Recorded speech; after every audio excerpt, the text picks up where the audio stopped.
안녕하세요. 오늘도 사연살롱을 찾아주셔서 감사합니다. 저는 올해 40 중반 정수경이에요. 왜 이런 말 있죠?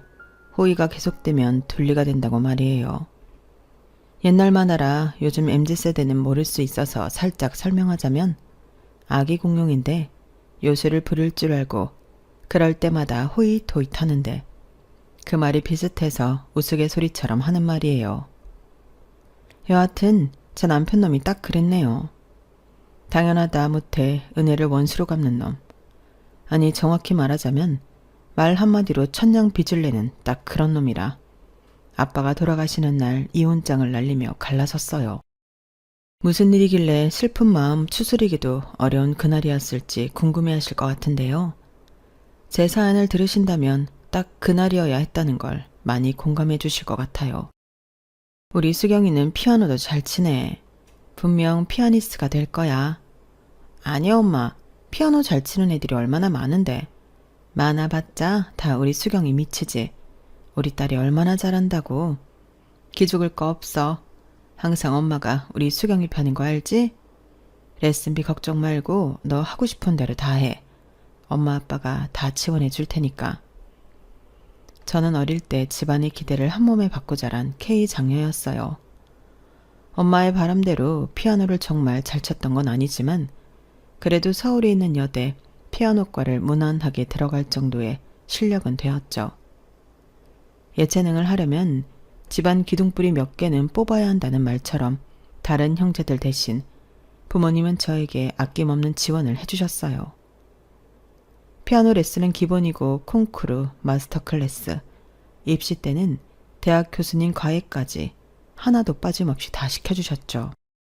그 덕분에 좋은 여대에 들어갈 수 있었고 자연스럽게 결혼을 한다면 저보다 더 조건 좋은 사람이라고 생각했던 것 같아요.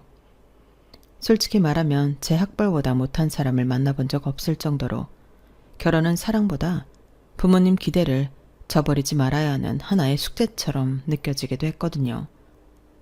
장녀의 의무감이라고 해야 할까요? 부모님이 저에게 투자해 주신 만큼 보답해야 한다는 생각이 늘 머릿속에 있었던 것 같아요. 그러던 중 지금의 남편을 만났어요. 대학 선배 언니가 자기 회사에 다니는 사람이라며 소개해준 소개팅이었는데 처음 봤을 때 인상이 참 좋았어요. 잘생긴 외모도 그렇고 어딘지 모르게 당당하고 자신감 있는 모습이 마음에 들었거든요. 제가 키가 큰 편이 아니라 나오시는 분이 저보다 크면 어쩌나 걱정했어요. 그런데 우리 키 차이 딱 좋지 않아요? 남편은 170cm 정도였는데 남자 평균 키보다 조금 작은 키였지만 당당하더라고요.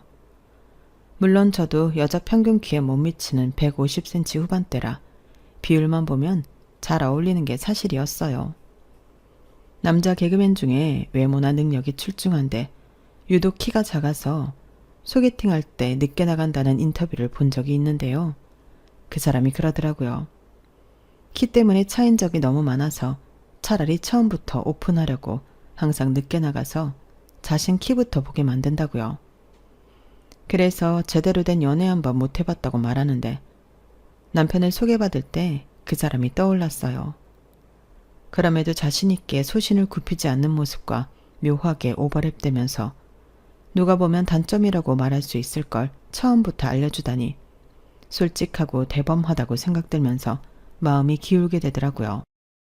사실 저도 키 큰 남자들과 만날 때마다 늘 위축감을 느꼈는데 이 사람과는 그런 게 없었어요. 처음 만남부터 뭔가 편안하고 자연스러운 느낌이 들었거든요. 대화도 잘 통했고 유머 감각도 있어서 시간 가는 줄 몰랐어요. 저는 마포구 쪽에 살았는데 남편에게 거주지를 물어봤더니 대치동이라고 하더라고요. 그 순간 솔직히 마음속으로 오 했어요. 강남이잖아요. 원래 집이 부자라기보다는 그쪽에 오래 살아서 집값이 뛴 케이스라고 했지만 그래도 억대의 집이라는 사실도 저에겐 호감을 주기 충분했죠. 남편은 외동이었고 홀어머니와 지내고 있다고 했는데 제가 너무 앞서갈 수 있지만 어쨌든 나중에 일부 목도 있다고 생각하니 배우자감으로 이만한 사람이 없다고 생각했어요. 계산적이라고 말할 수 있지만 남녀가 사랑 하나만으로 살 수 없는 세상이니 이것저것 생각해보는 건 당연하지 싶었고요. 게다가 남편은 대기업 계열사에서 카드 관련 업무를 한다고 했기에 안정적인 직장에 강남 집까지 조건으로는 나무랄 데가 없다고 생각했어요. 오늘 정말 즐거웠어요. 시간이 이렇게 빨리 갈 줄 몰랐네요. 저도요. 처음엔 좀 긴장했는데 편하게 얘기할 수 있어 좋았어요. 주말에 뭐 하세요? 영화 보러 갈래요? 이번 주에 개봉한다는 영화 벌써 재밌다고 평이 좋더라고요. 저도 봤어요. 그럼 어디서 몇 시에 만날까요? 남편도 제가 마음에 들었는지 첫 소개팅에서 애프터 신청을 받았고 그 후로 자연스럽게 만남이 이어졌어요. 만날 때마다 대화도 잘 통하고 성격도 잘 맞는 것 같았는데 특히 남편이 저를 대하는 태도가 정말 좋았어요. 배려심도 있고 데이트 코스도 알아서 잘 짜주고 뭔가 믿음직스러운 느낌이 들었거든요. 모든 조건이 제가 원하던 대로였고 이 사람이라면 부모님께도 당당하게 소개할 수 있겠다는 생각이 들기 시작했어요. 그때는 정말 완벽한 남자를 만났다고 생각했거든요. 외모, 성격, 직장, 집 모든 게 제가 바라던 이상형이었으니까요. 그런데 2달쯤 사귄 후에 우연히 충격적인 사실을 알게 됐어요. 남편이 한 번도 대학 이야기를 안 해서 궁금했거든요. 남자들은 대부분 첫 만남에서부터 자기 대학 자랑하기 바쁜데 이 사람은 전혀 그런 게 없었어요. 참 궁금한 게 있는데 물어봐도 돼? 뭐든지. 뭐가 궁금한데? 자기 대학은 어디야? 대학이나 동기들 이야기 한 번도 안 하니까 혹시 사이가 안 좋나 싶어서. 대학? 나 대학 안 나왔는데? 어? 대학을 안 나와? 나 고등학교 졸업하자마자 여기 취업해서 지금까지 다니는 거야. 정말 하늘이 무너지는 것 같았어요. 고졸이라니. 어떻게 대기업 계열사에 다닐 수 있을까 싶어서 자세히 물어봤더니 공고 졸업 후 바로 취직한 케이스였어요. 비정규직에서 시작해서 지금은 정규직으로 전환됐다고 했지만 정확하게 말하면 정년이 보장되는 비정규직이었죠. 순간 머릿속이 하얘졌어요. 지금까지 쌓아왔던 모든 환상이 한순간에 무너지는 느낌이었어요. 그런데 이미 2달 정도 사귄 후였어요. 헤어진다는 건 상상도 하지 못했죠. 모두들 아시겠지만 초기 몇 달이 가장 불꽃 튀는 시기잖아요. 감정이 깊어진 상태에서 이런 걸 알게 되니까 정말 복잡했어요. 그런데 사람 마음이라는 게 참 이상해요. 모든 조건이 마음에 든다고 생각했는데 제가 생각했던 조건에 딱 하나 못 미친다고 이 사람이 완전히 다르게 보이기 시작하는 거예요. 소위 색안경을 끼고 본 거죠.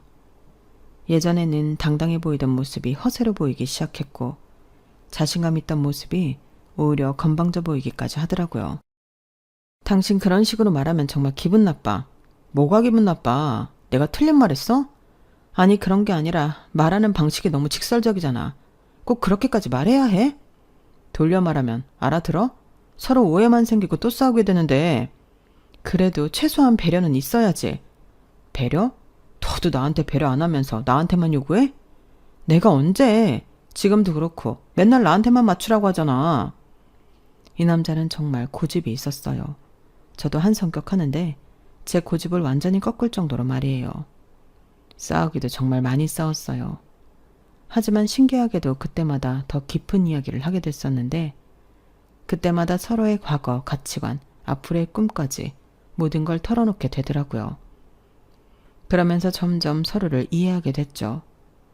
고졸이라는 사실이 처음엔 충격이었지만 그 사람의 노력하는 모습이나 성실한 면을 보면서 마음이 조금씩 바뀌기 시작했는데 그러다 보니 어느새 결혼 이야기가 나오고 있었고 정신 차리고 보니까 이미 예식장 계약서에 사인하고 있더라고요. 인생 한 치 앞도 예측할 수 없다더니 절대 고졸과는 만나지도 않겠다고 다짐했던 제가 고졸과 결혼하게 된 거예요. 물론 고졸을 비하하거나 차별하려는 게 아니에요. 단지 제가 자란 환경과 장녀로서의 의무감 때문에 그런 생각을 했었다는 점만 이해해 주셨으면 하는 바람으로 들어주셨으면 해요. 여하튼 그렇게 신혼생활이 시작되었고 저희 친정 부모님은 결혼 후에도 저에 대한 지원을 아끼지 않으셨어요. 남편 어머니가 강남에 사시긴 했지만 현금이 많지 않았기에 결혼할 때 이렇다 할 지원을 해주시지 못했거든요. 빌라에서 신혼집을 시작한다고? 그 사람 직장과 조금이라도 가까운 데 가려면 그 동네가 딱이더라고.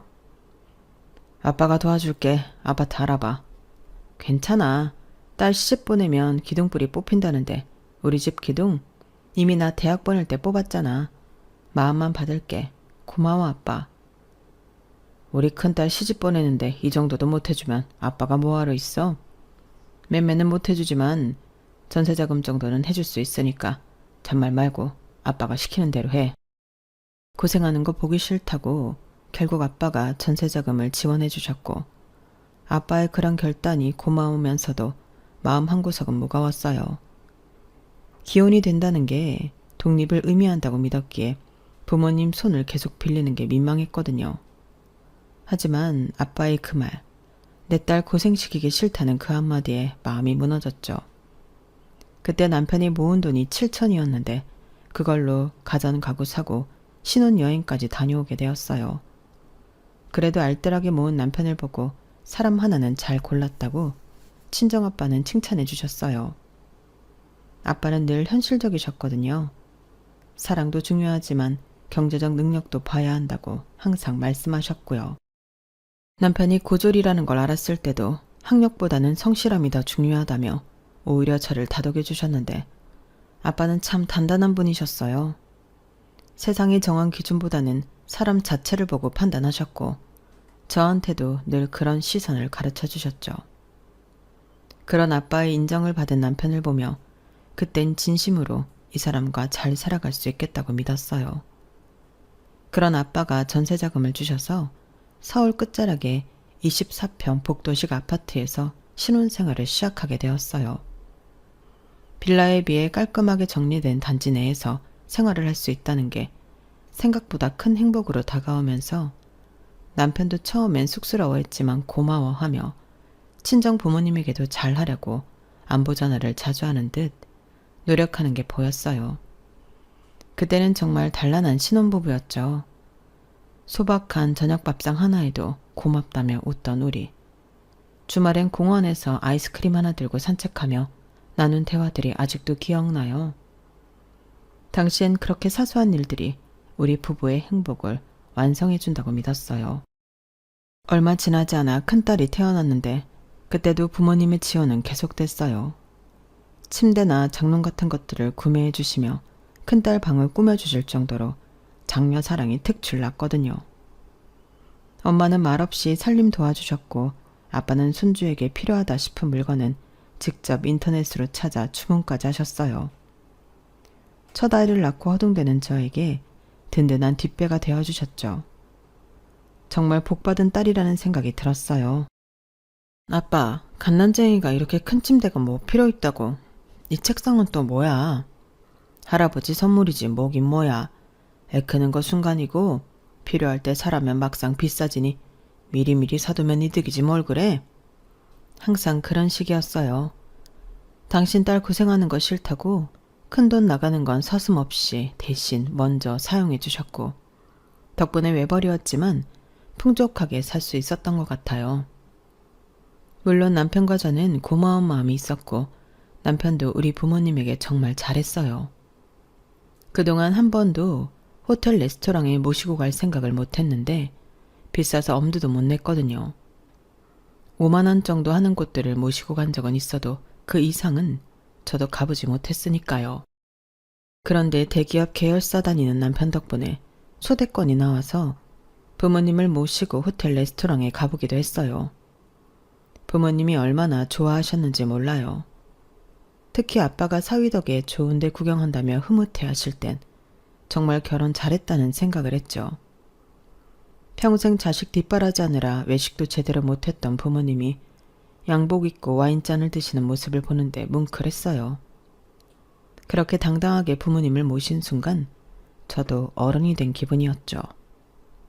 그렇게 남편이 친정 부모님께 효도하려고 노력하는 모습도 고마웠고 부모님도 사위를 정말 아껴주셨으니 이 모든 게 완벽해 보이고 행복했던 시기였어요. 우리 이사 가자, 경기도로. 거기로 가면 당신 회사가 멀어지는데 괜찮아? 집이 멀어져도 애들 커가는데 계속 전셋집 이사 다닐 수 없는 노릇이고, 집을 사면 집값도 오르니까 오히려 이득이잖아. 그렇게 결혼 생활을 하다 보니 집도 사게 됐어요.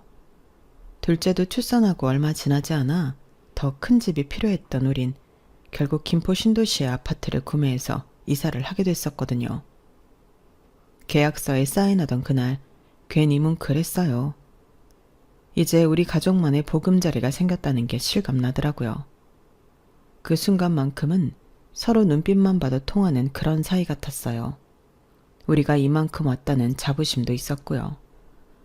서울에 살 땐 복도식이라 집도 좁았는데 28평으로 고작 4평 늘었을 뿐인데 새 아파트라 베란다까지 확장된 배치로 전보다 훨씬 넓어진 집에서 사는 게 만족스러웠어요.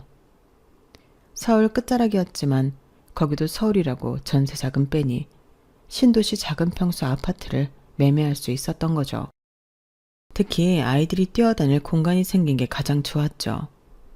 복도식에서는 아이들이 조금만 뛰어도 아래층에서 항의가 들어왔는데 새 아파트는 층간소음도 덜하고 무엇보다 깨끗해서 기분이 좋았어요. 남편도 출퇴근이 조금 멀어지긴 했지만 집이 넓어진 걸 좋아했어요. 그때는 정말 앞으로 더 잘 살 수 있을 거라고 생각으로 모든 게 핑크빛으로 보였던 시기였네요. 그렇게 새 집에서 집들이를 했는데 남편 운동 동호회 사람들이 오기로 한 날이었어요. 결혼 전부터 하고 있어서 저도 오래 알고 있어서 편했기에 집으로 초대하는 것도 자연스러웠죠. 야, 진짜 성공했네. 김포 신도시의 새 아파트라니. 우리 중에 네가 제일 먼저 집 샀네. 축하해, 형. 정말 부럽다. 우리는 언제 이런 집에서 살까? 힘들어도 다들 그렇게 사는 거 아니야? 열심히 하면 되지 뭐. 와, 가진 자의 여유야? 겸손한 것 좀 보소. 기분이 참 묘하더라고요.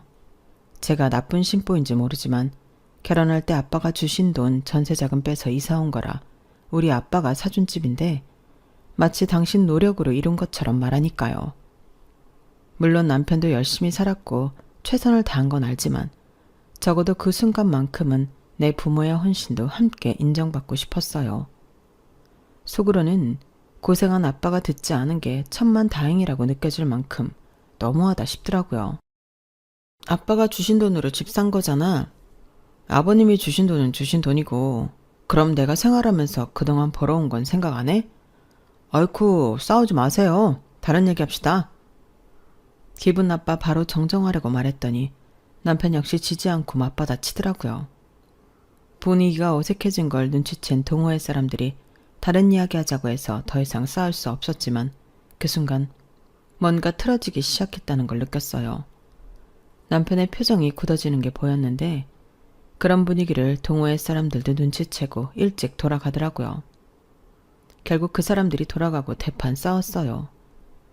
남편은 사람들 앞에서 꼭 자기를 깎아내려야 했냐는데 포인트가 맞춰졌고 저는 사실을 왜곡한다는 점에 화가 났어요.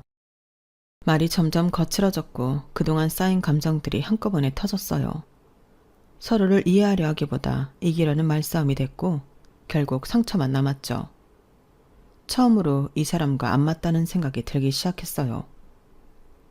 사람들 앞에서 꼭 그랬어야 했어? 나 완전히 바보 된 거 알아? 사실을 말한 건데 뭐가 문제야? 사실? 그럼 내가 그동안 번 돈은 뭐야? 공기야? 그건 생활비로 다 쓴 거잖아. 집 살 때 보탠 건 아빠 돈이 맞고. 그래도 그런 식으로 말할 필요가 있었어? 당신이 먼저 으스대면서 자기 돈으로 집 샀다는 식으로 말했잖아. 나 언제 그랬어? 그냥 열심히 살면 된다고 했을 뿐이야. 그게 그 말이야. 우리 아빠 도움받은 건 쏙 빼고. 저희 아빠가 도와준 걸 묵인했다는 점에 정말 화가 났는데 협의점을 찾지 못한 채 넘어갔어요. 완전히 평행선이었거든요. 남편은 자존심이 상했다고 했고 저는 팩트를 왜곡했다고 생각했어요. 그날 밤 남편은 거실에서 잤어요. 처음으로 따로 잔 날이었죠. 아이들도 눈치채고 아빠는 왜 거실에서 자냐고 물었지만 대답하기 어렵더라고요. 이런 식으로 싸울 줄 몰랐으니까요. 뭐라고 설명해야 할지 몰라서 그냥 피곤해서 그렇다고 들러댔어요. 그런데도 아이 눈빛에 걱정이 담겨 있더라고요. 아무것도 모를 것 같은 나이에도 아이는 부부의 틈을 느끼구나 싶었죠. 결혼하면서 남편과 가치관이 다르다는 걸 처음 깨달았어요. 돈에 대한 생각이 이렇게 다를 줄은 정말 몰랐고요. 그 사건 이후로 우리 사이에 미묘한 균열이 생기기 시작했어요. 겉으로는 평범한 부부처럼 지냈지만 뭔가 어색한 기류가 흘렀죠. 특히 돈과 관련된 이야기만 나오면 서로 예민해졌어요. 이번 달 카드값 좀 많이 나왔네. 뭘 이렇게 많이 샀어? 아이들 옷이랑 생필품 샀는데 왜? 그냥 물어본 건데 뭘 그렇게 예민하게 받아들여. 예민한 게 아니라 뭔가 추궁하는 느낌이라서. 추궁? 내가 언제 추궁했어? 말투가 그렇다고. 아주 사소한 것도 서로 신경 쓰게 됐어요. 전에는 그냥 넘어갔을 일들도 이제는 민감하게 반응하게 됐죠. 남편은 제가 친정 의존적이라고 생각하기 시작했고 저는 남편이 현실을 인정하지 않는다고 느꼈어요. 아이들 앞에서는 티 내지 않으려고 노력했지만 부부 사이의 온도차는 점점 벌어져 갔어요.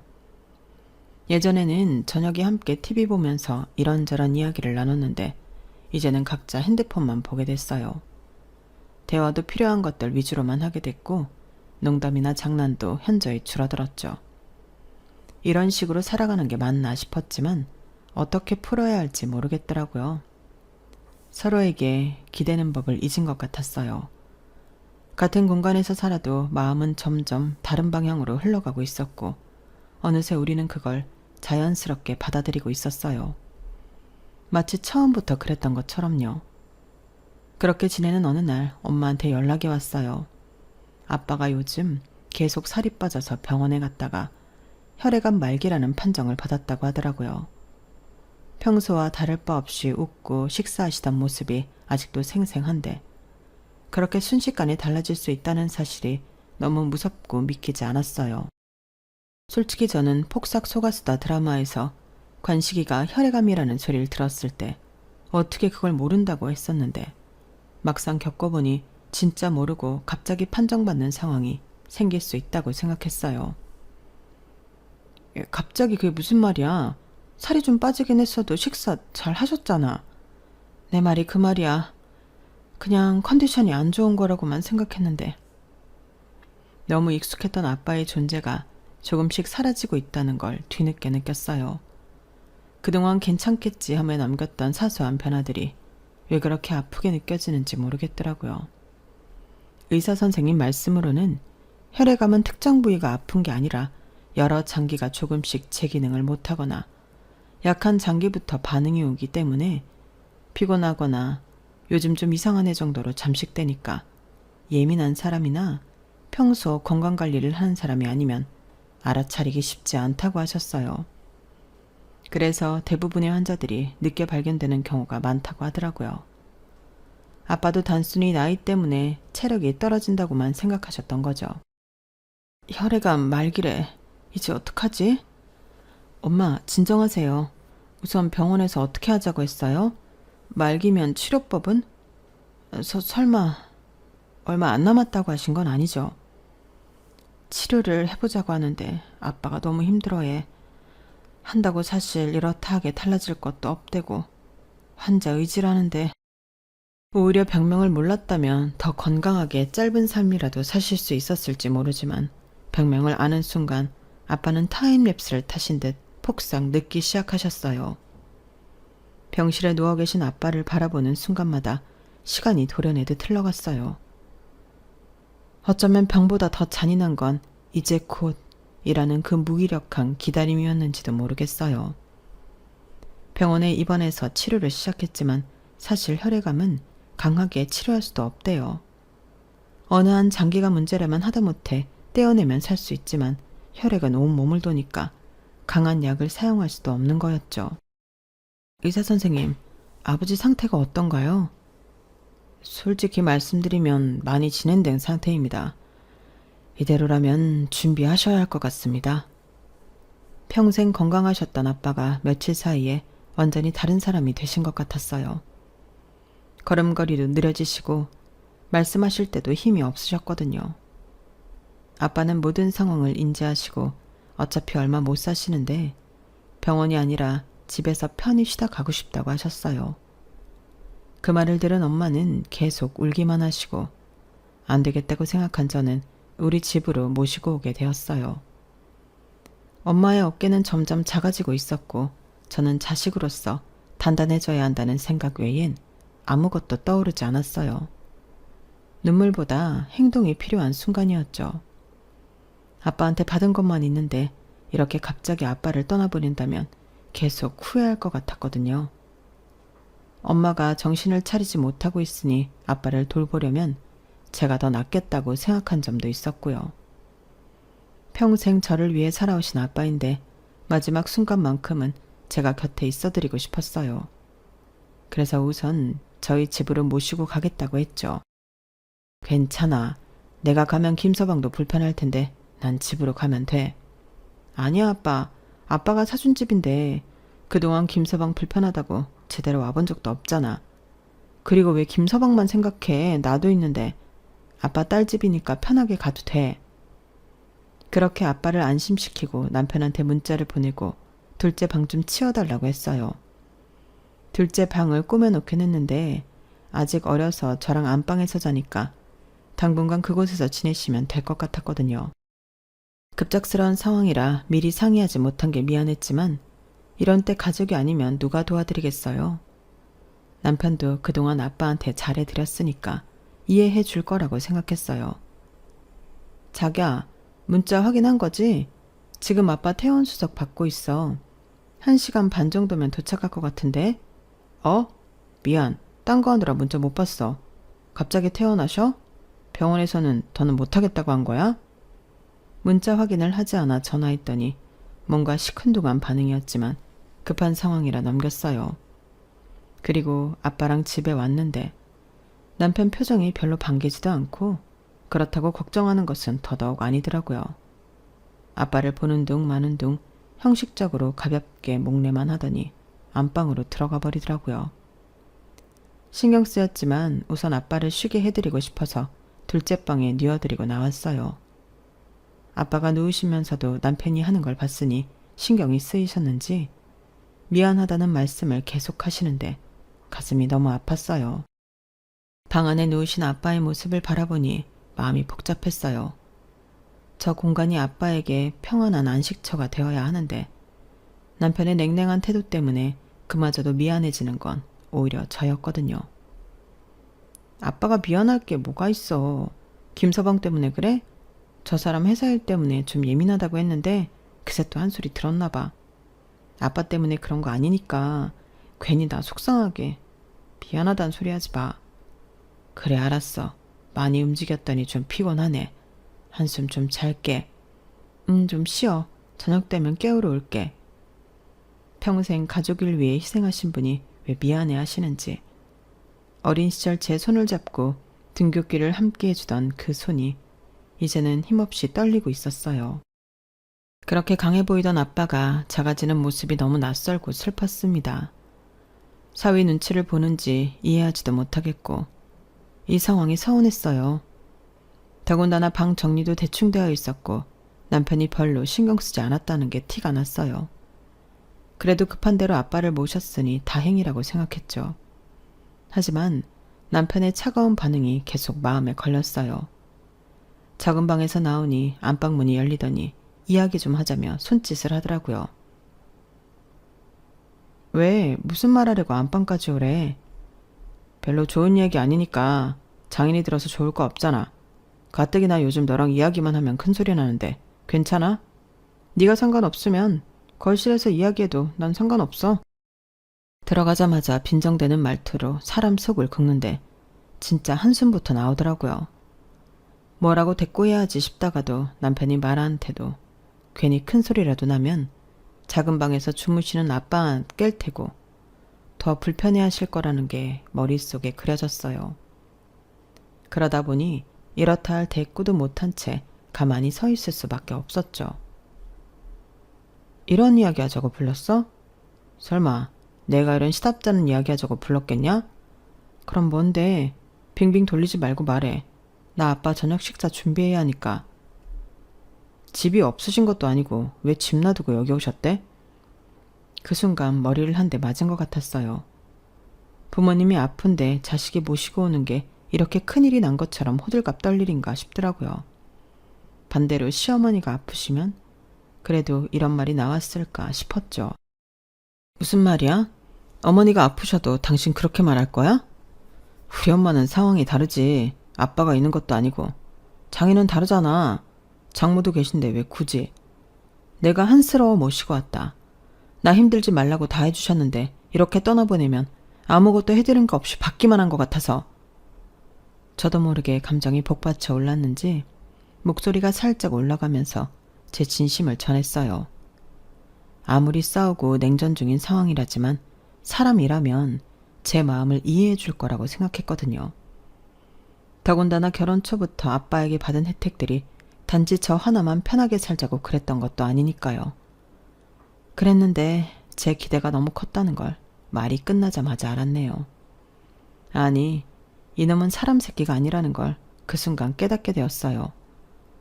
자식이 너 하나가 아니잖아. 딸은 시집가면 끝 아니야? 그러니까 내 말은 장인은 아들 내두고 왜 우리 집에 오냐 그거야. 사람 불편하게. 뭐라고? 너 지금 말 다 했어? 욕이라도 쏟아줘야겠다고 생각하던 찰나. 그때 마침 첫째 아이가 방문을 열고 들어왔어요. 하지만 아이가 문을 여는 순간 내가 지켜야 할 것이 무엇인지 다시 떠올랐어요. 분노는 잠시 미뤄두고 아이의 눈에 이 장면이 상처로 남지 않기를 바랐어요. 친정엄마가 애들을 어린이집에서 데리고 오면서 할아버지가 왔다고 말한 듯 했어요. 할아버지가 오셨다며 좋아하는 모습을 보니 더욱 마음이 복잡해졌죠. 하지만 오히려 마음이 더 차분해지더군요. 말이 통해야 싸우기라도 할 텐데 멍멍 짖어대는 개놈의 새끼랑은 더 이상 말을 섞어봤자 혈압만 오르고 아무짝에도 쓸모없다는 게 그 순간 머릿속을 스쳤거든요. 그럼 넌 왜 장인이 사준 집에서 사냐? 그래서 흐지부지한 여러 말들을 다 제거하고 본론만 이야기했어요. 사실 딱 하나, 그거 하나면 된다고 생각했으니까요. 지금까지 우리 아빠 도움받고 살면서 그런 말 할 자격 있어? 그건 그거고 이건 이거지. 주셨으면 끝 아니야? 이게 장인 명의도 아니고 내 명인데. 오히려 당당하게 나오는 그 인간을 보고 곧바로 한 맺힌 복수를 시작했어요. 그동안 억눌려온 분노, 외면당했던 서러움, 혼자 감당해야 했던 모든 짐들이 그 순간 한 줄로 이어졌어요. 이제는 나를 지키기 위해서라도 끝까지 가보려고 다짐했네요. 3개월 후 결국 아빠가 돌아가셨어요. 저희 집에서 몇 주 모시다가 엄마랑 지내고 싶다고 하셔서 본가로 들어가셨고 거기서 계시다가 하늘나라로 가셨죠. 그 3개월 동안 정말 많은 일이 있었어요. 매일 아침이 조심스러웠고 매일 밤은 무겁게 가라앉았어요. 아빠의 기침소리 하나에도 잠이 깨고 불 꺼진 방 안에서 얼마나 많은 상상을 했는지 몰라요. 아빠는 점점 말수가 줄어드셨지만 가끔 제 손을 잡고 미안하다는 말씀을 하시는데 저는 그때마다 아무 말 없이 아빠 손을 꼭 잡았어요. 그 따뜻한 손을 놓고 싶지 않았어요. 눈물이 나도 참았고 마음이 무너져도 내색하지 않았어요. 그 순간이 아빠와의 마지막일 수 있다는 걸 알고 있었거든요. 그 손엔 늘 굳은 살이 박혀 있었어요. 어린 시절 아빠가 제 손을 잡고 시장 골목을 걸어가던 기억이 떠올랐죠. 그 작은 손 안에 담긴 삶의 무게를 이제야 느꼈다랄까요? 아빠의 손은 마지막까지 따뜻했고 그 따뜻함이 지금도 제 마음속에 남아있어요. 말보다는 그 온기가 더 소중했거든요. 남편은 그 3개월 내내 아빠를 피하는 듯 지냈어요. 일찍 나가서 늦게 들어오고 집에서도 아빠와 대화를 거의 하지 않았죠. 사람이 이렇게까지 무관심할 수 있구나 싶었어요. 그가 말없이 피해갈수록 제 마음은 점점 벽처럼 굳어졌어요. 이해를 구하는 건 사치라는 걸 깨달았죠. 아빠도 그런 남편의 태도를 눈치채셨을 거예요. 그래서 더 미안해하시고 결국 본가로 돌아가시겠다고 하신 것 같아요. 마지막 날 아빠가 제게 하신 말이 아직도 귀에 생생해요. 수경아, 너 혼자 힘들어도 꿋꿋하게 잘 살아라. 그 말씀을 마지막으로 아빠는 이틀 뒤 편안히 돌아가셨어요. 마치 모든 걸 예상하고 계셨던 것처럼요. 마지막 그날 아빠는 한참 제 얼굴을 바라보셨어요. 아무 말 없이 그냥 조용히. 그 눈빛 안에 너무 많은 말이 담겨 있기에 도저히 직시할 수 없었어요. 너는 아빠 장례식장 열 거 없어. 그렇게 말하곤 장례를 치르기 전 이혼장을 던졌어요. 마음속에선 이미 수없이 그 장면을 그려왔지만 실제로 건네는 순간 손끝이 떨렸어요. 하지만 후회는 없었고 오히려 묘한 해방감이 밀려왔죠. 아빠도 돌아가신 마당에 더 이상 참을 수도 없었고 참을 이유도 없었으니까요. 아빠를 그렇게 대했던 놈이 장례식에 와서 애도하는 척 연기하는 걸 상상만 해도 역겨웠어요. 장례식장은 진심이 오가는 자리여야 하잖아요. 그런데 가식과 위선으로 채워진 조문을 상상하니 아빠에게 너무 죄송했어요. 최소한 마지막 인사는 진심을 가진 사람만 올 수 있어야 했어요. 아빠를 그렇게 외면한 사람에게 그럴 자격은 없다고 생각했어요. 무슨 소리야? 내가 장인한테 좀 서운하게 했다고 복수하는 거야? 이제 와서? 회사에 부고 알려서 화환도 올 거고 회사 사람들도 올 텐데 내가 없으면 되겠어? 어떤 상황인지 알아보려고 하지도 않고 미안하다는 말은 더더욱 안 하는 그놈은 오히려 뻔뻔하게 나오더라고요. 하지만 저는 이미 마음의 준비를 마쳤고 이 순간을 위해 그동안 얼마나 눈물을 흘리며 준비를 했는지 몰라요. 변호사 상담도 미리 받고 증거도 수집하고 재산 정리도 미리 하는 등 치밀하게 움직였거든요. 앞에서도 말했지만 집들인 날 남편이 했던 말 외에도 그 시점 이상한 일들이 자꾸 생기더라고요. 차곡차곡 쌓아뒀던 신뢰가 무너지는 소리가 들렸어요. 무심한 말투, 어색한 거짓말, 바뀐 생활 패턴, 그 모든 게 어쩌면 경고였던 건지도 몰라요. 우리 형편이 막 넉넉한 건 아니지만 그렇다고 흥청망청 쓸 정도로 여유 있는 것도 아니거든요. 대출 갚을 게 없으니 외벌이로도 살 수 있었는데 애들이 커가니 안 되겠어서 전공을 살려 집에서 피아노 강습을 할 정도였으니까요. 그런데 어느 순간부터 남편이 자꾸 골프를 치더라고요. 그 무렵부터 말이에요. 이상하다 싶었는데 집들이가 있은 후 뒷조사를 했어요. 소개시켜준 지인을 통해 건너 말이에요. 그랬더니 회사에서 새로 들어온 여직원과 아슬아슬한 썸을 형성하고 있다는 말을 들었어요. 집에서는 아이들 간식값도 아끼던 사람이 밖에선 커피며 점심이며 씀씀이가 넉넉했다는 말을 들었을 땐 정말 피가 거꾸로 솟는 기분이었어요. 저는 학원 준비하느라 중고 피아노 부품도 아끼며 샀는데 저 몰래 그런 짓을 하고 있었다니 배신감이 컸죠. 부서가 달라서 몰랐는데 이미 회사 내에서도 소문이 자자했던 모양이야. 툭하면 외근 나간다고 같이 나가고 늦게 들어오고. 그 여직원은 계약직인데 대기업 정규직으로 보였던 내 남편이 탐이 났던 것 같다고. 소개시켜준 사람은 애들러 남편 편을 들더라고요. 남녀가 붙어먹었는데 여자 잘못만 있다고 말하는 그 사람도 웃겼지만 인생이 그렇게 돌아가는 것도 웃기더라고요. 이걸 보고도 그런 소리가 나와? 내가 단순히 아빠한테 한 행동만으로 이혼을 결심했을 것 같아? 이게 다 뭐야? 어떻게 알았어? 아니, 이건 오해야.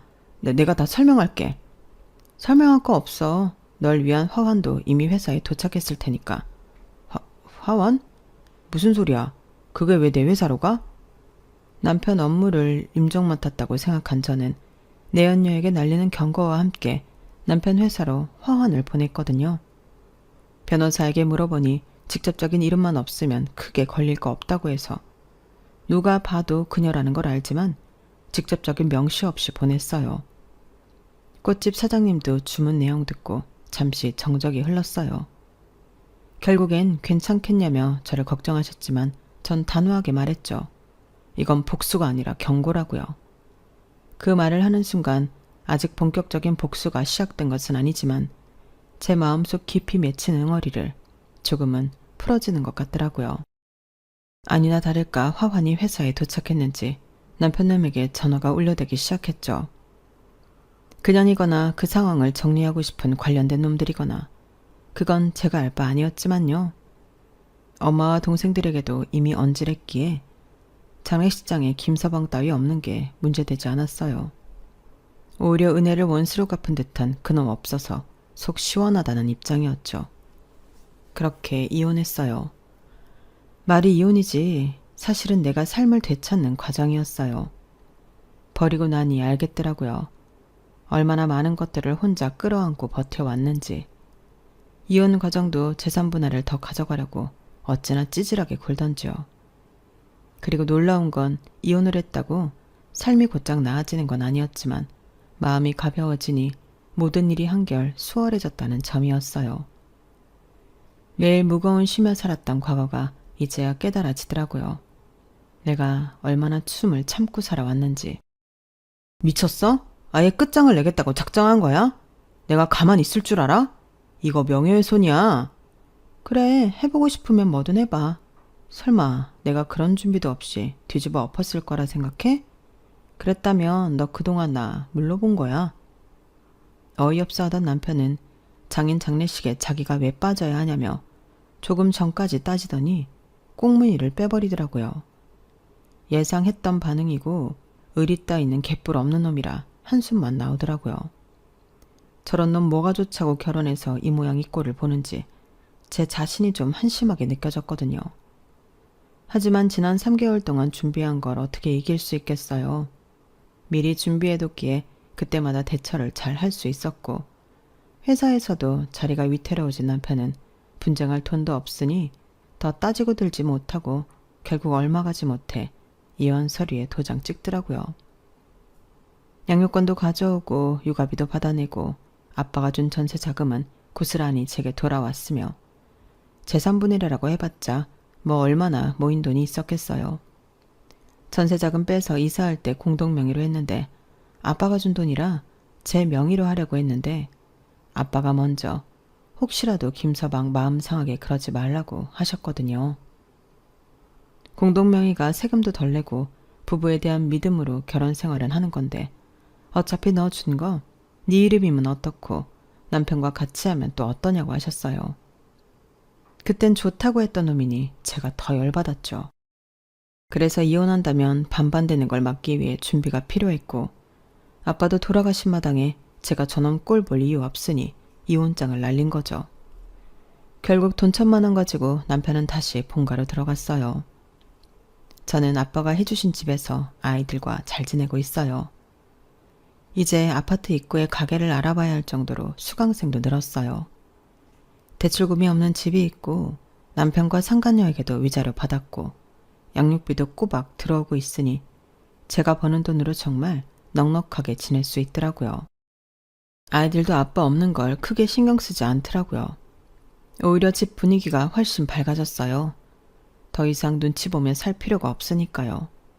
오히려 밥상머리 분위기부터 달라졌어요. 전에는 웃음 한번 터뜨리기 어려웠던 저녁 시간이 이제는 아이들이 장난을 치며 까르르 웃는 공간이 되었거든요. 그게 얼마나 감사한 일인지 요즘 들어 매일 느끼고 있어요. 피아노 학원도 정식으로 차리려고 준비 중이에요. 아빠가 물려주신 것들을 밑바탕으로 제 인생을 다시 설계하고 있어요. 아빠는 돌아가셨지만 그분의 손길은 제 삶 곳곳에 남아있어요. 이 집도 피아노도 제 아이들 웃음소리도 모두 아빠의 사랑으로 가능했어요. 엄마, 이제 아빠 안 와요? 이제 우리끼리 살 거야. 왜, 아빠 보고 싶어? 아니, 난 우리끼리 사는 게 더 좋아. 엄마가 아빠 있을 땐 맨날 화냈는데 요즘엔 맨날 웃으니까 나 너무 좋아. 아이들의 순수한 반응을 보니 제가 한 선택이 정말 옳았다는 확신이 들었어요. 남편은 결국 더 아래 계열사로 거의 내쫓기다시피 옮겨진 듯해요. 야근은 많고 월급은 적고 상간녀에게도 보기 좋게 차였다는데 그러던지 말던지예요. 생각해보면 남편이 연애 때 강하게 나온 것도 저에 대한 자격지심이었지 싶어요. 저는 그런 것도 모르고 강단이 있다고 생각했으니 콩깍지가 씌어도 제대로 씌었던 거죠. 소개시켜준 지인을 통해 들리는 소식으로는 완전히 인생이 꼬였다고 하더라고요. 회사에서도 왕따 당하고 그 여자한테도 완전히 차이고 시어머니께도 쫓겨나 혼자 고시원에서 라면으로 연명하고 있다고 하더라고요. 자업자득이죠. 남편의 근황을 들을 때면 이제는 동정도 분노도 없어요. 감정이 다 빠져나가고 나면 남는 건 아무것도 없다는 걸 그 사람을 통해 배웠죠. 모든 게 해결되었으니 속 시원해요. 인간 이하의 놈이랑 그동안 엮였던 걸 생각하면 제가 바보 같지만 사람 마음이 내 마음 같지 않은 걸 제가 미리 알 도리는 없으니 인생 공부 톡톡히 했다고 생각해요. 혹시 여러분 주위에 제 전남편 같은 사람이 있다면 사전에 차단하세요. 생각보다 상처가 꽤 크고 마음의 허전함이 깊거든요. 저는 그 상처를 한 땀 한 땀 꿰매며 다시 제 삶을 바느질했어요. 고통은 지나가지만 그 안에 담긴 교훈은 오래 남더라고요. 제 지난 이야기가 여러분의 삶에 조금이라도 도움되었으면 하는 바람으로 욕먹을 각오하고 올리니 욕보단 응원의 말씀을 해주셨으면 좋겠어요. 건강하세요. 여러분, 사연 댓글에 응원과 현명한 조언 부탁드려요. 좋아요와 구독은 저에게 큰 힘이 됩니다. 오늘도 좋은 일 가득하세요.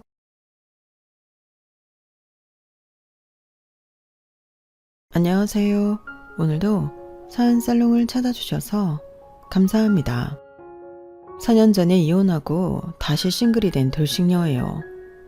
제가 오랜 세월을 살아본 건 아니지만 그래도 돌아보면 산전수전 다 겪은 세월 같아요. 결혼 전 누구나 그러하듯 사랑에 빠져 평범한 결혼 생활을 꿈꿨어요. 전 남편을 남편이라고 칭해볼게요. 남편은 저와 학창시절부터 친구였기 때문에 서로가 서로의 집안을 속속들이 알고 있는 사이였어요. 남편의 아버지는 일찍 돌아가셔서 홀어머니를 모시고 살고 있었고 그럼에도 밝은 남자였어요. 자꾸 챙겨주고 안쓰럽다고 생각이 들다 보니 어느새 연애를 하고 있더라고요. 어려서부터 봐왔던지라 시어머니는 저를 친구 이상으로 챙겨주셨었는데 며느리가 될 거라고 하니 그렇게 좋아하실 수가 없었어요. 남편과도 어릴 때부터 친구였기에 안정적이었죠. 너랑 시영이랑 보통 인연이 아닌 것 같아. 내가 보니까 예전에도 그렇고 지금도 그렇고 이렇게 인연이 닿으니 내가 다 기쁘다. 제가 더 잘할게요. 이제 어머니라고 불러도 될까요? 막상 아줌마에서 어머니라고 부르려니 이상하긴 해요. 그럼 당연하지. 우리 시어머니와 며느리 사이지만 그래도 누구보다 사이좋은 고부가 되어보자. 네, 좋아요. 예쁘게 봐주셔서 감사합니다. 먼저 이렇게 말씀해 주시니 저야 너무 감사하더라고요. 남들은 고부 갈등이 있다고 하지만 워낙에 절 좋아하셨던 남편의 어머니였기에 걱정이 되지 않았어요. 결혼 전 저는 백화점 안내 데스크를 하고 있었고 남자친구는 공무원 준비를 하는 중이었죠. 공부를 하는 남자친구 때문에 결혼을 일찍 서두른 것도 있었어요. 저희가 결혼한다고 했을 때 남편이 공부 중이어서 그랬는지 친구들도 놀랐고 사실 반대도 많았어요. 뒷바라지하기가 쉽지 않다고 하면서 만류한 것이었죠. 너랑 시영이랑 잘 지내는 건 알겠는데 그래도 시험 끝나고 결혼하는 게 좋을 것 같은데 괜한 고생길이야.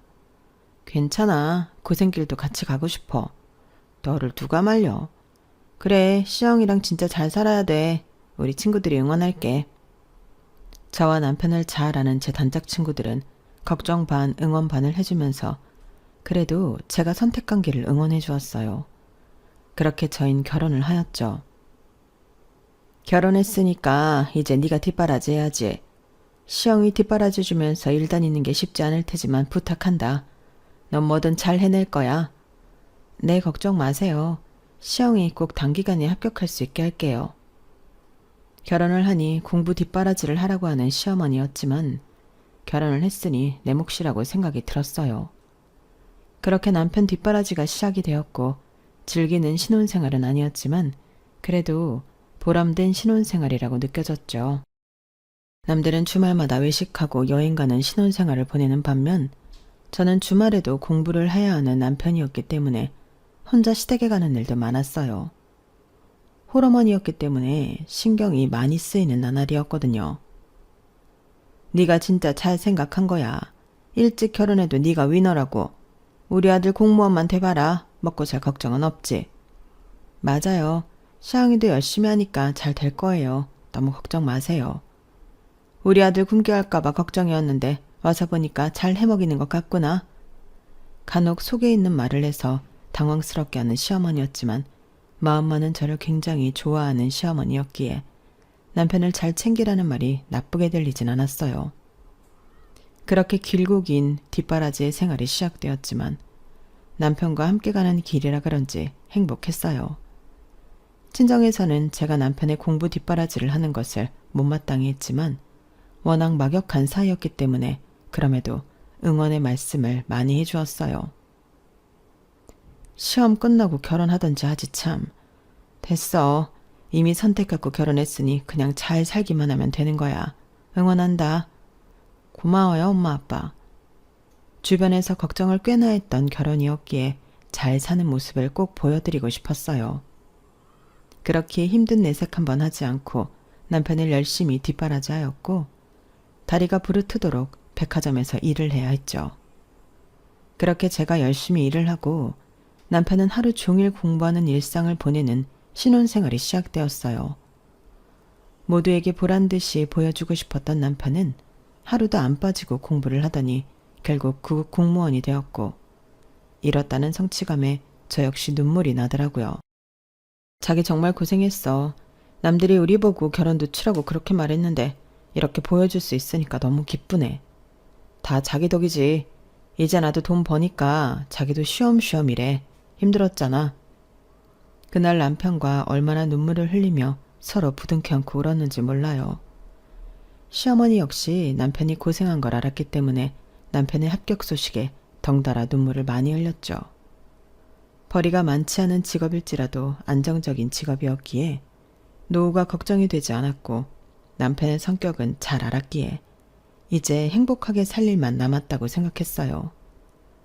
여기저기 친구들의 축하 소식이 이어졌고 남편은 출근 전까지 친구들에게 불려나가 술도 많이 마시고 오는 날들이었어요.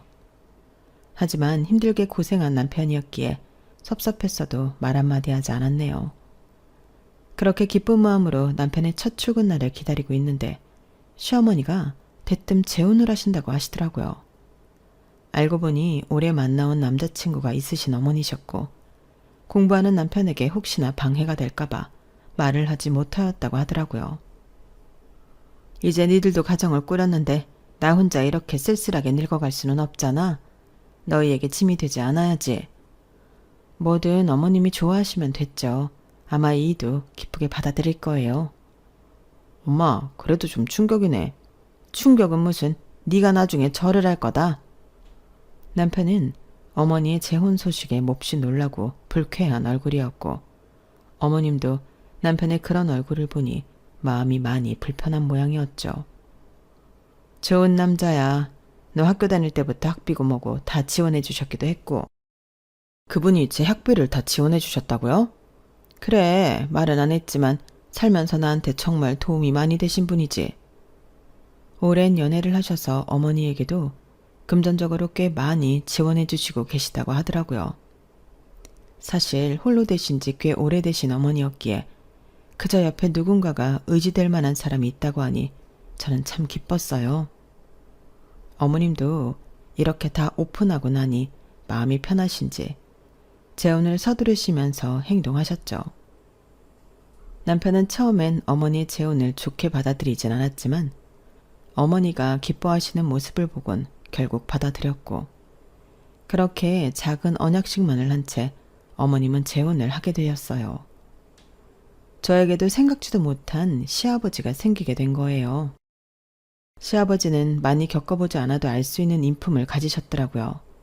굉장히 여유 있으셨고 마음에도 편안한 게 티가 났어요. 오히려 저와 어머니 사이에서 남편보다 더욱더 중간 역할을 잘 해주시는 분이었죠. 알면 알수록 참 좋으신 분이라고 생각이 들더라고요.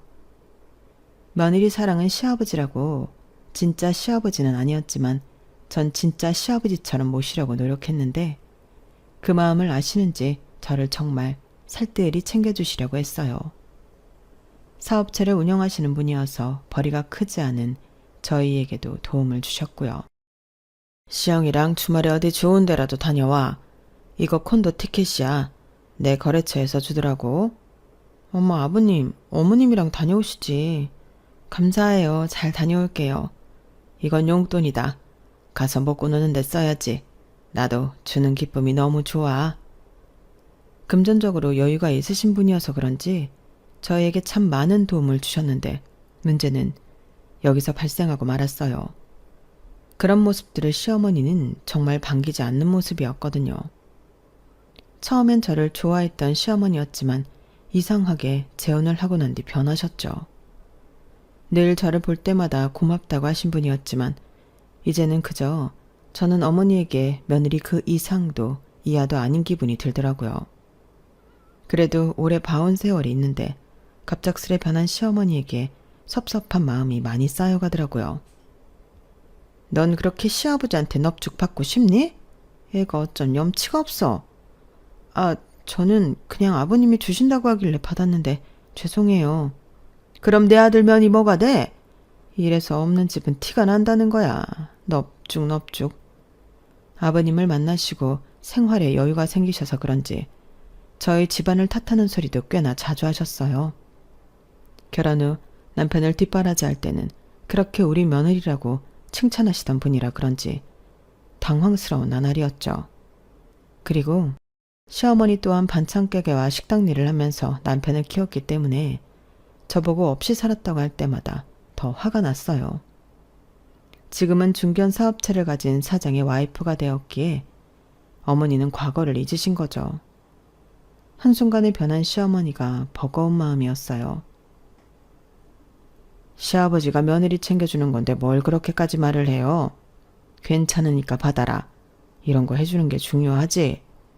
여보가 그렇게 오냐오냐 하니까 주제도 모르고 설치는 거라고요. 솔직히 우리 공무원 아들한테 저런 백화점 여자애가 말이나 되는 소리예요?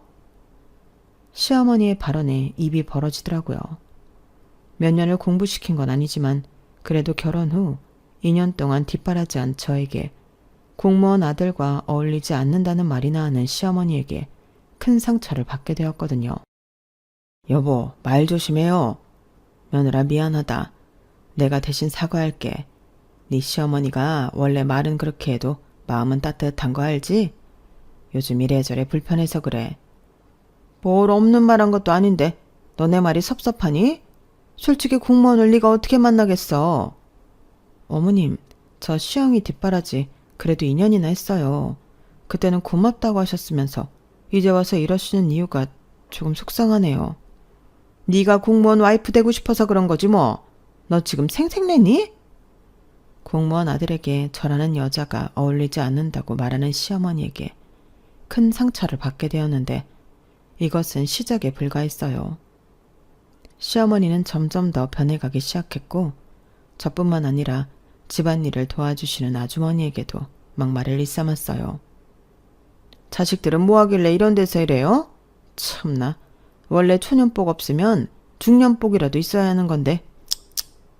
뭐요? 아니 이렇게 떵떵거리게 잘 살면 남을 그리 비하해도 되는 거요? 참나. 어머 무식해라. 그러니까 그렇게밖에 못 사는 거예요 아줌마. 여기 사장님이 하도 좋은 분이어서 힘들어도 참고 버텼는데 도저히 당신 때문에 일 못하겠네요. 본인도 재혼해서 팔 잡힌 거라면서 아주 꼴 사납소. 뭐예요? 무식해서 남의 집 일이라 하는 주제 어디서 나한테 막말이야?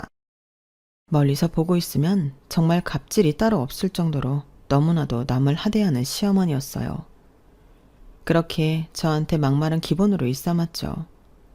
처음엔 잘해보고 싶었던 저라서 그런지 참았지만 점점 도를 넘는 시어머니에게 지쳐갔어요.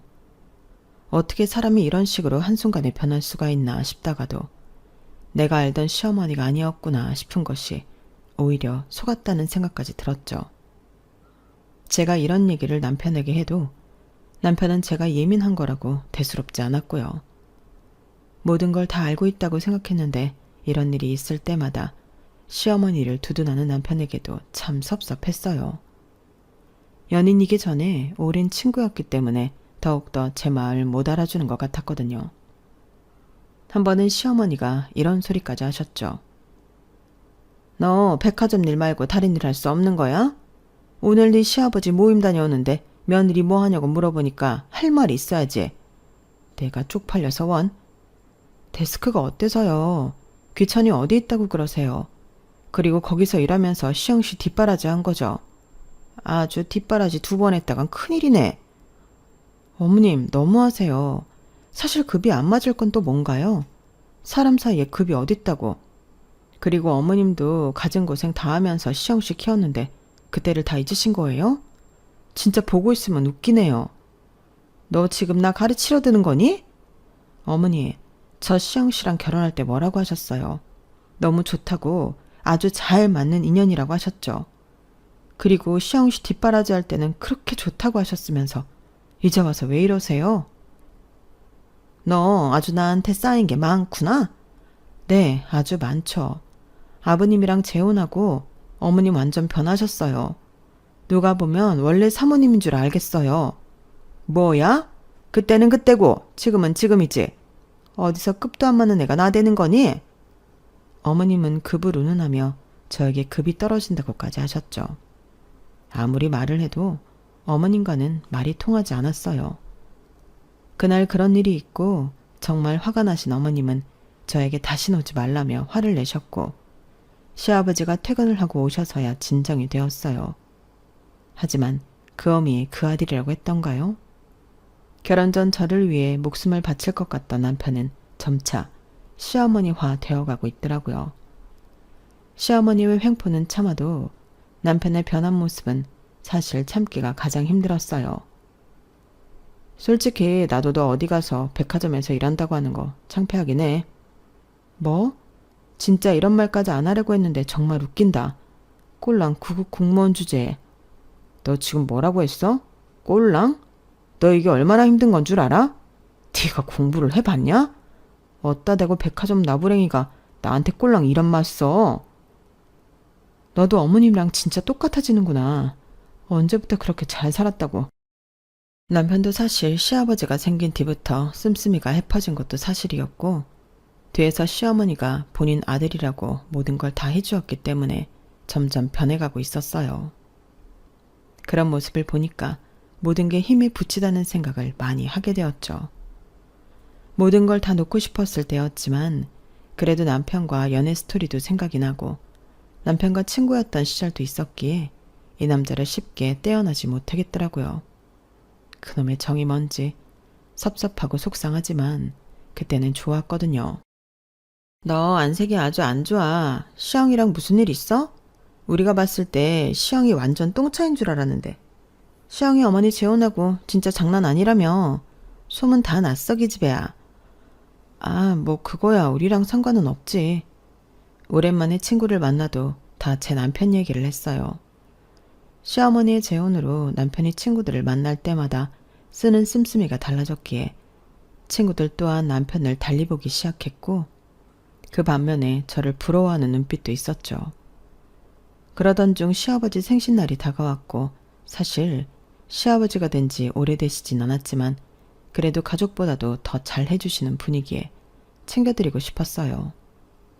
전 연차까지 써서 생신상을 차려드리게 됐는데 그날 유난히 남편과 시어머니는 연락이 되지 않더라고요. 생신상을 다 만들고 나서 한참 가족을 기다리는데 시아버지와 남편 그리고 시어머니가 웃으면서 집에 들어오시고 계셨어요. 그리고 시아버지는 저의 생일상을 보시더니 정말 미안해 하시더라고요. 아유, 내가 말을 해줬어야 했는데 여보 말 안 했어요. 며느리 일한다고 바쁜 줄 알았는데 이렇게 생일상까지 고맙다. 내가 무슨 복이 있나 몰라. 옛날 바쁘니까요. 근데 이건 다 뭐니? 우리 나가서 밥 먹고 왔는데? 그러게 당신한테 말을 못 듣네. 알고 보니 저만 빼고 셋이서 시아버지 생신 겸 식사를 하고 왔던 것이었고 시아버지에게는 제가 일을 한다고 했던 모양이었어요. 순간 바보가 된 느낌이 들어 굉장히 기분 나빠 눈물까지 나오려고 했어요. 그런 저를 보시고 시아버지가 오히려 더 미안해 하셨죠. 이렇게 거한 생일상 오랜만에 본다. 그래도 우리 며느리가 차려줬으니 먹어봐야지. 고마워. 아니에요. 식사하셨는데 괜찮으세요? 그럼 내 배가 이렇게 큰데 아주 맛있구나. 너무 고마워. 자, 여기 용돈이다. 고마움을 이렇게밖에 표현을 못하네. 어머, 아니에요. 이런 걸 바라고 한 게 아닌데 그냥 맛있게 드셔주세요. 네 시아버지 이런 사람인 거 모르고 이런 거 준비했니? 하여간 여우 같다니까. 나랑 상의라도 할 것이지. 에이 여보, 새아가가 그럴 사람은 아니지. 당신도 잘한 거 없어요. 시어머니는 제가 시아버지 생일상을 차린 것도 돈을 보고 차린 것이라며 속상하게 얘기를 하였어요. 시아버지가 다행히 저를 두둔해 주었기 때문에 더 이상 뭐라고 하시진 않았지만 속은 정말 많이 상하더라고요. 너 네 맘대로 차린 상이니 시아버지가 주신 용돈 받지 말아라. 여보, 이런 거 버릇 들어요. 당장 거두세요. 뭘 한 게 있다고 돈을 줘요? 네, 아버님. 제가 좋아서 한 일이니까 돈은 안 주셔도 돼요. 아버님이 이렇게 드셔주시니까 기분이 좋네요. 에이, 그래도 고생했는데 이 정도는 받아도 되지. 얼른 받아두라니까. 여보, 얘 버릇 든다니까요. 솔직히 우리 아들이랑 급이 맞는 애도 아닌데 이런 거 너무 과해요. 얼른 집어두세요. 시어머니 말에 시아버지도 제 눈치를 보시다 돈을 집어넣으셨어요. 정말 좋은 일을 했는데도 수치심밖에 남지 않은 하루였다고 생각했어요. 하지만 남편에게 더욱더 실망을 한 건 그 순간에도 시어머니 눈치를 보며 아무 말도 안 하는 남편에게 큰 회의감이 들기 시작하더라고요. 그리고 저희는 이런 문제로 번번이 부딪히기도 하였고요. 당신은 왜 아까 아무 말도 안 한 거야? 그리고 아버님 생신 식사 자리도 얘기 안 하고 진짜 내가 가족이긴 한 거니? 솔직히 너 맨날 바쁘잖아. 그러니까 그냥 얘기 안 한 거지. 또 오랜만에 엄마도 이렇게 식사하고 싶어 했고. 내가 네 가족이 맞는지 모르겠다. 남편은 제 말에 대답을 하지 않았죠. 공무원도 되고 부자 새 아버지까지 둔 남편은 그렇게 제가 알던 남자가 아니더라고요. 제 말에 말을 돌리면서 오히려 다른 소리를 하는 남편이었고 그 소리는 퇴직을 한다는 소리였어요. 그게 중요한 게 아니라 내가 오늘 무슨 얘기를 하고 왔는 줄 알아? 나 잘하면 아버지 회사에 들어가서 일할 것 같아. 공무원 생활도 지겹고. 뭐? 일을 그만둬? 아니 그런 건 나랑은 상의를 해야 할 거 아니야. 뭔 상의? 그리고 월급도 짠 거 알잖아. 진짜 현타 제대로 와. 아버지 회사 탄탄하기도 하고 내가 잘만 하면 내 회사로 키울 수도 있겠다 싶어. 한 번도 해보지 않은 일이기도 하잖아. 그리고 얼마나 어렵게 시험 붙었어. 좀 생각을 하고 지켜보자. 넌 이래서 안 된다니까? 엄마 말이 맞아.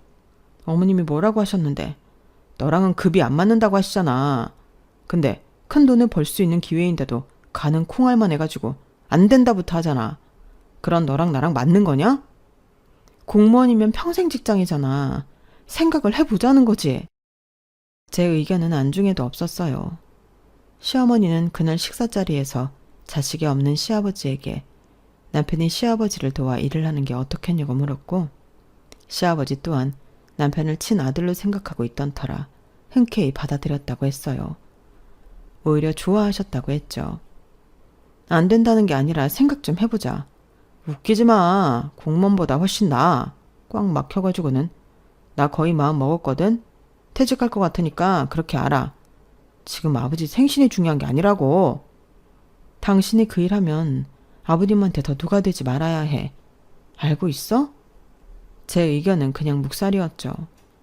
전 그래도 어렵게 시험에 붙었고 성격을 잘 알았기 때문에 공무원을 하는 게 낫겠다고 생각을 했지만 남편은 그 일이 있고 얼마 안 돼 퇴직을 하였어요. 사실 그동안 제가 뒷바라지한 시간도 있었기에 이런 부분을 상의도 없이 한 것이 속상했죠. 여보, 그래도 우리 아들이 아들처럼 당신 옆에서 손발이 되어줄 거니까 걱정 말아요. 이젠 아이도 있는데 좀 쉬셔야죠. 여보 옆에 누리가 있어요. 그러게 내가 진짜 든든해서 말이야. 아버지, 저만 믿어주세요. 배울 게 많지만 제가 잘해볼게요. 얘, 넌 뭐하고 있니? 너도 이제 뒷바라지 더 잘해야 돼. 우리 시영이 어깨가 좀 무겁니? 그리고 너 시영이한테 친구처럼 하던 버릇도 고쳐라. 밖에 나가 큰일 하는데. 네, 그럴게요. 시어머니는 저에게 당부도 하셨어요. 기분은 유쾌하지 않았지만 이미 벌어진 일이기에 그저 남편이 잘 적응해서 시아버지를 돕기 바랄 뿐이었어요. 하지만 회사에 들어간 남편은 시아버지의 뒤를 잇는다는 명목으로 굉장히 바쁜 나날을 보내고 그 모습에 시어머니도 너무 좋아하시더라고요. 두 모자가 무슨 얘기를 그렇게 해? 아, 당신은 제가 시영이 단둘이 치고 있었어요. 항상 누가 되지 말아야 한다고 말이죠. 늘 고마워요, 여보. 아버지, 기회 주셔서 감사해요. 나야말로 가족이 되어줘서 고맙고 늘 든든하다 이 말이야. 시아버지는 여러모로 좋아하셨어요. 저 역시 처음엔 남편이 어렵게 들어간 회사를 그만둔 것이 아까웠지만 그래도 단단하고 튼튼한 시아버지 회사에 들어가 일을 하는 것도 나쁘지 않다고 생각이 들기 시작하더라고요. 물론 공무원일 때보다는 바빠지고 얼굴 볼 시간도 없었지만 그래도 열정적으로 일을 하였어요. 남편이 바빠짐에 따라 저 역시 일을 다녀온 뒤 혼자 있는 시간이 많았는데 그때 문득 외롭다는 생각이 들었어요. 남편에게 데이트라도 하자고 하면 저에게 철없다고 하더라고요. 그래도 주말엔 쉬잖아. 나랑 시간도 보내고 그러지. 나도 혼자 있으니까 심심해. 심심? 아주 당신 팔자가 편해서 그러지? 그 시간이 투잡이라도 뛰어봐. 가정경제에 보탬이 돼야지. 남편에게 저런 말을 들을 때마다 속상도 했지만 가장 속상한 건 이 모든 얘기들을 시어머니가 알고 있다는 거였죠. 너 진짜 철없다.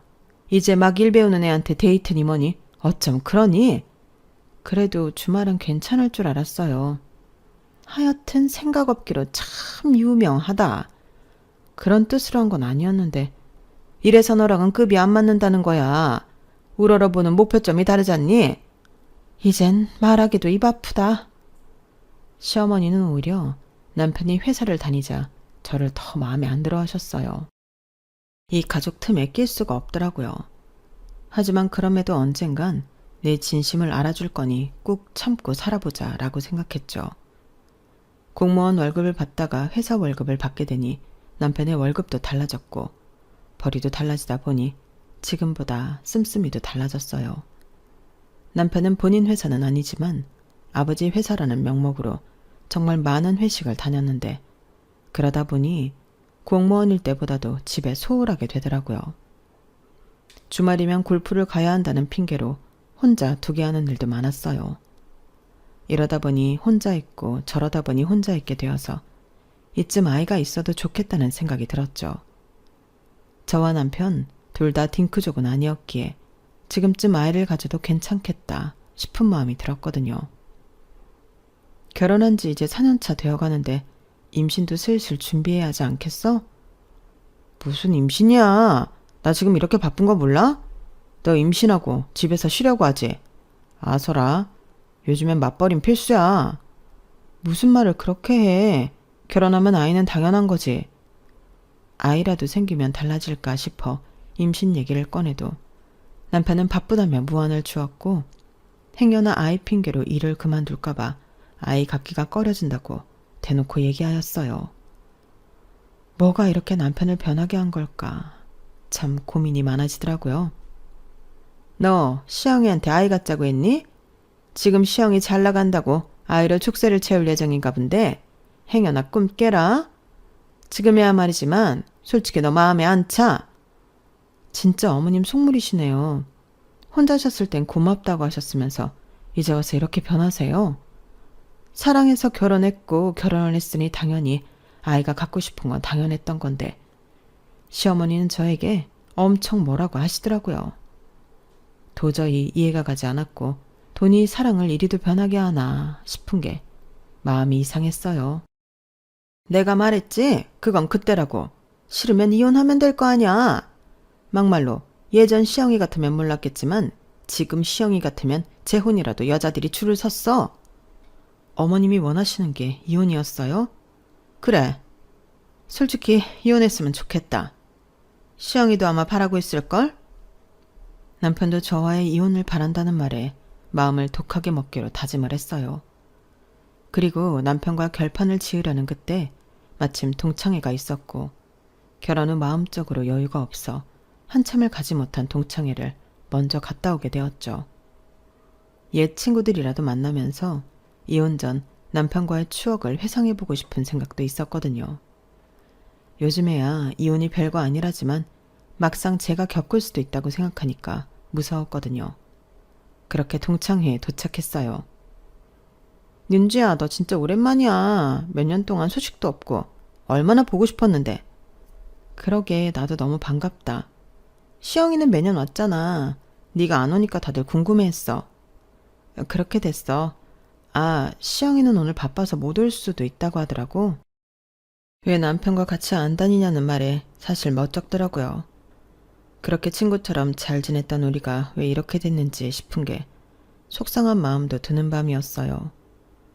그래도 옛 친구들을 만나 하하호호 떠들고 보니 옛날 기억에 남편이 보고 싶긴 했죠. 보고 싶은 마음을 뒤로하고 동창회에서 한참을 웃고 떠드는데 술에 만취한 동창 녀석이 다가와 저에게 비밀을 폭로하였어요. 그것은 남편이 오래전부터 같은 동창과 만나고 있다는 말이었고 저와 사귀기 전에도 잠시 만났던 사이라고 하더라고요. 시영아, 그 자식 걔랑 헤어지고 너로 바로 갈아탄 거 아니야. 몰랐어? 걔 요새 뭐하고 다니는지 모르겠는데 걔네 둘 다시 만나더라. 더 완전 세댔어. 뭐? 그 말이 사실이야? 당연하지. 시영이가 만나는 애 엄청 부자인 거 알지? 그것 때문에 헤어진 거. 너 입 잘 놀려. 윤주 상처받게 왜 그래? 뭘 잘 알고나 하는 소리야? 야, 내가 윤시영이란 중마고인 거 몰라? 걔 이제 지 세협 밑백 믿고 돈 좀 있다고 잘난 척하는 거 꼴 보기 싫어서 내가 이렇게 말하는 거야. 와, 진짜 대박이다. 윤주야, 어떡해. 남편의 집안을 그 여자 쪽에서 반대했기 때문에 헤어졌던 거라고 하였고 이제 좀 잘 나간다고 다시 둘이 만난다고 했어요. 이제 와서 생각해보니 남편이 갑작스레 돌변하면서 저와 멀어진 이유가 딱딱 맞아떨어지더라고요. 더 이상 지체하지 말고 쿨하게 끝내자 라고 생각이 들었지만 사람인지라 참 억울하고 속상한 마음은 많았답니다. 내 진심을 기만당한 것 같아서 정말 속이 상했거든요. 그리고 전 이렇게는 끝낼 수 없다고 생각이 들었고 남편에게 소송을 걸었어요. 소송? 네가 지금 나한테 소송을 걸었어? 임신하자고 한 게 엊그제야. 어차피 당신도 원한 거잖아. 그 여자 편하게 만나. 아, 대신 대가는 치르고 만나야지. 그래, 어차피 그 돈 이제 나한텐 우습지. 남편은 알아서 하라고 코웃음을 쳤고 내가 알던 남자가 맞나 싶은 게 저도 헛웃음이 나왔죠. 그리고 제가 이혼 소송을 걸었다고 시어머니가 알게 되었고 시어머니는 박수를 치며 좋아하였어요. 그래, 이제라도 우리 아들이 제대로 된 짝을 만나야지. 올챙이 짝은 생각도 말고 이제 좋은 여자들이 줄을 설 거야. 어머님도 참 그런 심보로 얼마나 잘 되시는지 제가 지켜볼게요. 이렇게 두 얼굴인 걸 알았으면 절대 이렇게는 안 당했을 거예요. 시어머니 또한 박수를 치는 이혼이었어요. 그렇게 전 처절한 싸움을 시작하였죠. 저희의 이혼 소식에 가장 안타까워하신 건 다름 아닌 남편과 피 한 방울 안 섞인 시아버지였어요. 얘기는 들었는데 참 안타깝다. 죄송해요. 이런 소식 들려드려서. 아니야. 윤주가 왜 죄송하겠어. 내가 지켜봐 왔는데 참 사람 앞일이 원래 마음대로 안 되는 거야. 내가 다 미안해. 아닙니다.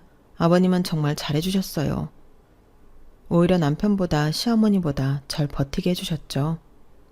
싹싹하고 진득한 채가 이런 결정을 내리기까지 얼마나 힘들었냐며 시아버지는 저에게 위로의 말씀을 내비쳤고 제 이혼이 누구에게 위로받을 수 있다는 사실 또한 슬프고 눈물이 나왔어요. 그리고 시아버지께 정말 감사한 마음이 들었죠. 소송을 하면서 남편의 외도는 유책 사유자가 됨이 분명했기에 저에게 위자료를 주어야 했고 동창이라는 상간녀 또한 위자료를 주어야 했어요. 이 과정에서 남편은 저에게 한 번 더 상처를 주었어요. 차라리 돈 주고라도 이혼하고 싶었는데 이렇게 먼저 선수 쳐줘서 고맙다. 사실 너랑 나랑은 급이 안 어울려서 진짜 모양이 안 났잖아. 너 진짜 천벌 받을 거야. 두고 봐. 남편은 제가 내는 화를 비웃었어요. 그렇게 소송으로 끝난 이혼으로 전 새 출발을 해야 했죠. 결혼하기 전에도 제 일을 열심히 하면서 잘 살았는데 이혼을 하고 나니 무기력한 게 세상에 저 혼자 동떨어진 느낌을 많이 받았어요. 이때 너무 힘들어서 정신과 상담도 받았네요. 친구들과 친정 식구들 또한 저를 걱정했고 저 역시 최대한 이겨내보고자 이를 악물었지만 쉽지 않았어요. 그렇게 힘들게 버텨오고 있던 어느 날 시어머니의 전화 한 통을 받고 정말 제정신인가 싶은 마음이 들었죠. 너 잠깐 나 좀 보자. 내가 오늘에야 알게 된 건데 할 말 있으니까 당장 나와. 이혼을 했어도 저를 무슨 종부리듯 부리는 시어머니의 어이가 없었지만 무슨 소리를 할까 싶어 궁금해 나가보았어요. 왔니? 얼굴 꼬라지하고는. 너 우리 아들이랑 이혼했다고 밥도 안 먹고 다니는 거니? 아 참나. 하실 말씀이 뭐예요? 소송할 때 우리 아들이 너한테 위자료 줬다며. 너 미친 거 아니야? 시어머니가 저를 불러내 하신 말씀은 다름 아닌 법원에서 저에게 응당 줘야 할 위자료를 받아갔다고 노여워하시며 말씀하시는 말이었어요. 이 말을 들으니 그동안 억눌려 있던 것들이 참 많이 폭발하게 되었죠.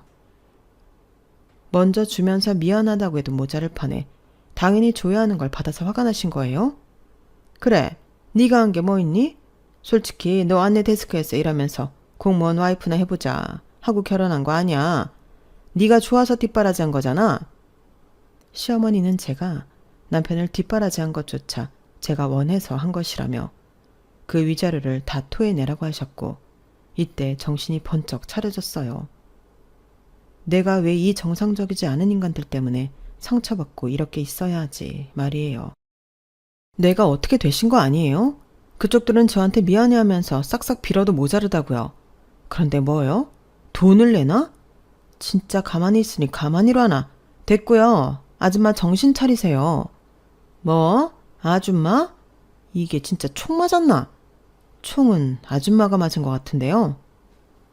한번 속사포처럼 터지니 저 역시 두려울 게 없었어요. 하지만 시끝까지 시어머니는 그 돈을 물고 늘어지면서 말했죠. 너 잘 되는 꼴은 볼 수가 없지. 지금 네가 가진 돈 우리 아들 거야. 그러니까 내놔. 그 말에 기가 찬 저는 그때 마지막으로 가지고 있던 비장의 카드를 꺼내 시모의 코를 납작하게 해주었어요. 제가 비장의 카드를 꺼내자 시어머니 안색은 완전 창백해지며 바뀌더라고요. 돈 주고도 못 볼 얼굴이었어요. 이제 좀 입이 다물어지죠? 내가 뭘 가지고 있을 줄 알고 이러세요? 너 그거 뭐야? 우리에게 녹음한 거야? 사실 제가 시어머니에게 비장의 카드라고 보여준 것은 시어머니와 남편의 대화 녹음 내용이었고 사진첩에 남편이 그동안 거래처에서 얼마나 많은 접대를 받았는지 의 거래 내역이었어요. 이 모든 건 결혼 생활을 할 때 제가 저장해둔 것들이었죠.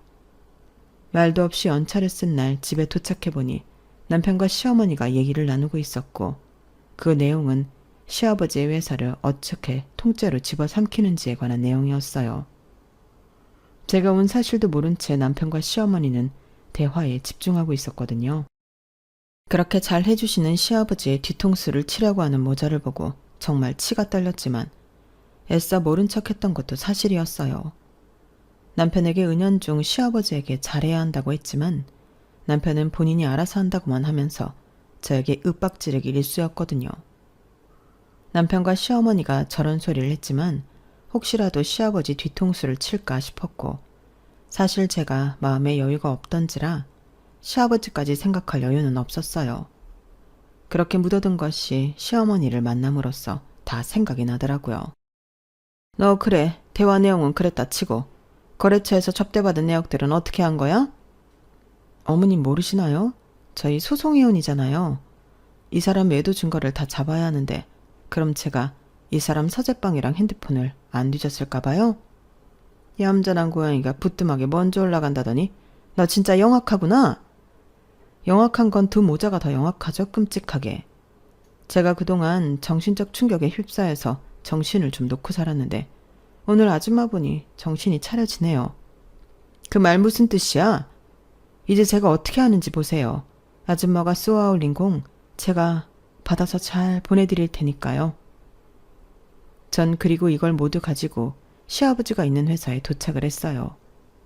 처음 카페에서 나서기 전 시어머니는 제가 뭘 어떻게 할까봐 전전긍긍했지만 절 말릴 수는 없었거든요. 그렇게 빨리 도착한 곳에서 시아버지는 제가 왔다는 말에 정말 반갑게 로비로 나오셨고 그렇게 저희는 카페로 향하게 되었어요. 그럼에도 이 말을 할까 말까 망설여지게 되더라고요. 너무나도 좋으신 분이 정상적이지 않은 사람을 만나서 심적으로 힘들어지시진 않을까.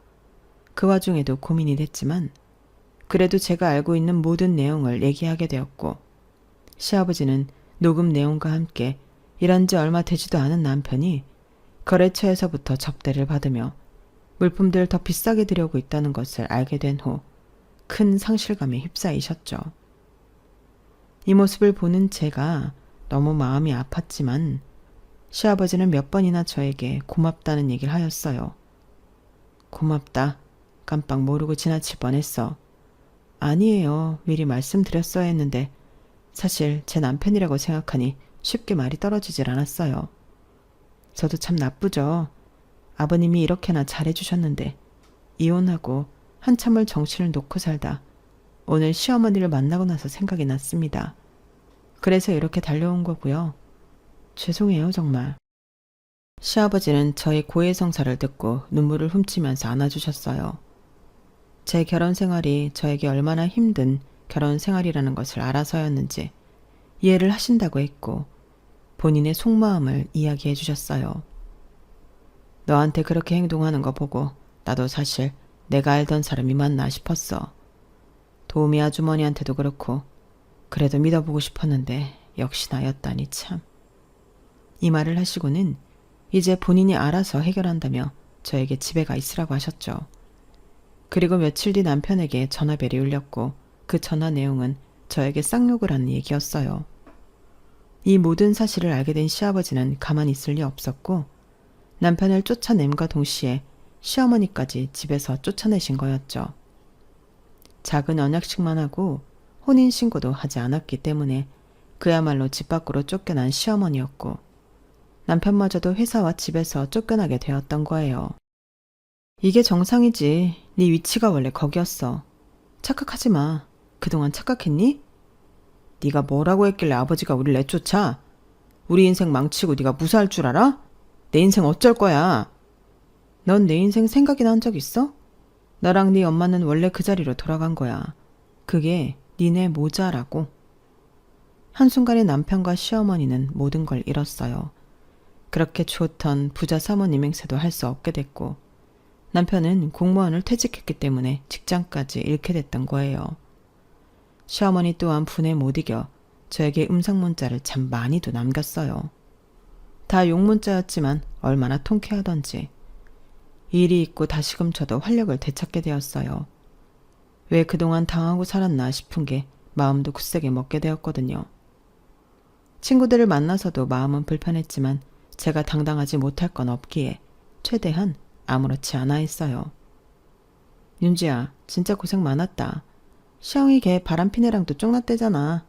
걔네 엄마랑 걔랑 완전 닭 쫓던 개신세 됐는데 그 집에서 허락했겠어? 결혼 전꼴 난 거야. 아, 그래? 뭐 알고 싶지 않아 그들 인생. 하긴 그래도 진짜 다행이야. 내가 다 후련하더라. 친구들은 오히려 절 위로해 주었고 들리는 소문에 남편은 상간녀에게도 이별 통보를 당했고 그야말로 예전에 돈 없고 힘들던 시절로 돌아가게 됐어요. 시어머니는 모함이라며 시아버지에게 싹싹 빌었다고까지 하더라고요.